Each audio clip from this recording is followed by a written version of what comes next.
Well, hello class. As promised, I am going to discuss now what we would have discussed last night had we been in class, and obviously because of the weather we were put back a little bit.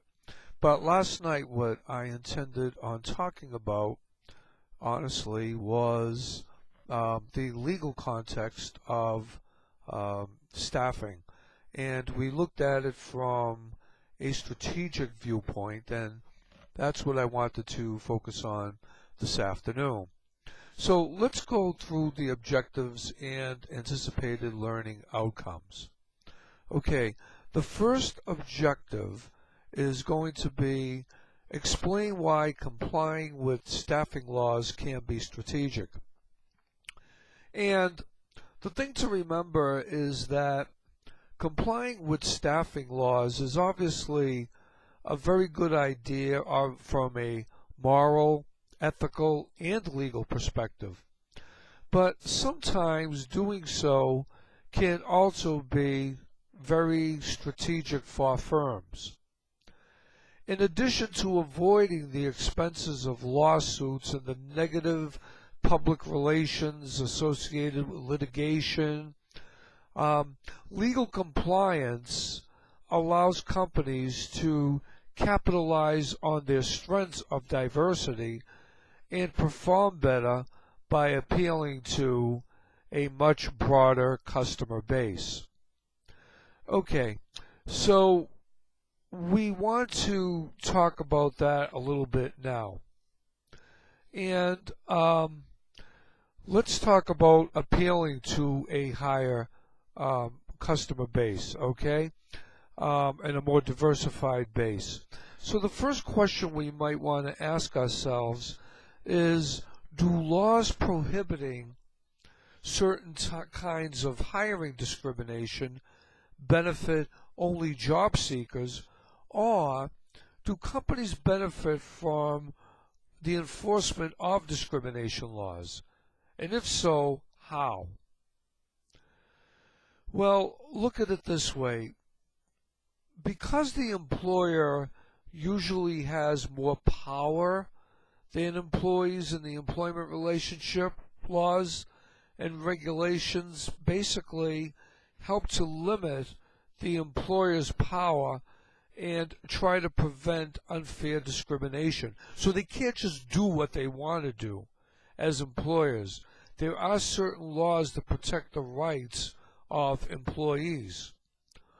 Laws and regulations also help to promote fairness and consistent treatment across different employees.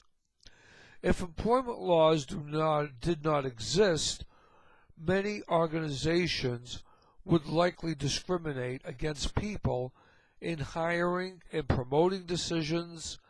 Applicants would be misled to believe that employers represented a better opportunity than they really are, and dangerous employees could hop from one job to another without previous employers having to disclose the threat they pose, and dangerous people could be hired who threaten the safety of other employees. So, having said all that, companies also benefit from employment laws by encouraging and providing guidance on how to attract and hire people based on their job qualifications rather than biases or stereotypes. The laws and guidelines help to improve the quality and performance of a firm's employees. So, let's talk about different types of employment relationships next. And employees usually hire, independent contractors, and contingent workers have different types of employment relationships with firms. Employment relationships may also be at will, meaning that either party can terminate the employment relationship at any time for any legal reason with no liability, as long as there is no contract in place for a definite term of employment. So let's go and talk about those employment relationships and specifically talk about employment at will. There's no contract involved. We don't have independent contractors.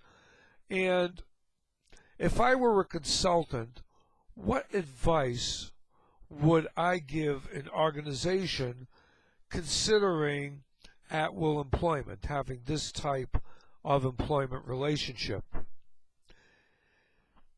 In an at-will employment relationship, either party can terminate the employment relationship at any time for any legal reason with no liability, as long as there is no contract for a definite period of time. Now, I am reiterating what I just said, but I really want to drive that home. Although at-will employment allows an employee to quit without reason, it is most often invoked when an employer wants to fire an employee at any time for any legal reason or for no reason at all. They could just say, well, it isn't working out. And that's sufficient. Now, it may not be criminal to do that, but also bear in mind that civilly an employee can sue an employer if they think that they have wrongfully been terminated. Now, the thing, to remember is that case law varies from state to state, making it difficult for employers to know when or if they can rely on the at-will nature of the relationship between them and the employee. So, to help avoid discrimination claims, firms should follow formal discipline and termination procedures whenever possible, even when they do have an at-will relationship. A lot of companies use company handbooks. Employees can sign those handbooks, but they don't necessarily have to agree to abide by the policy.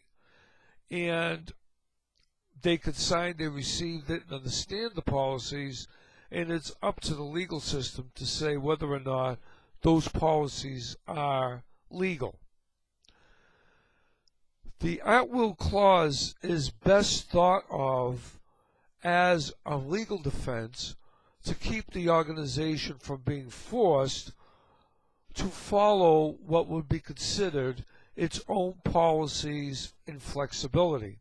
For example, at-will employment allows an employer to quickly dismiss an employee who is behaving dangerously without having to proceed through a 2-warning or 3-warning and then a suspension, what we call due process type of system, and then finally terminate the employee.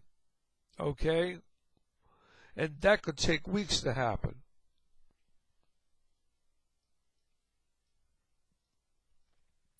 So let's go to the next objective, which you will find in the next video. I'm closing this one for right now. It's enough to download.